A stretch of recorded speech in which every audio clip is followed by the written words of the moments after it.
stainless steel nozzle support. Here is the nozzle ramp. This is the stainless steel nozzle support with a walnut kit, which is needed to fix the nozzle.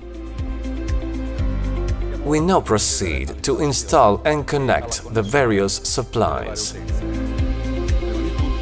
This is the water output. Pipe diameter 10 per 8. This is the output for the compressed air. Pipe diameter 6 per 8.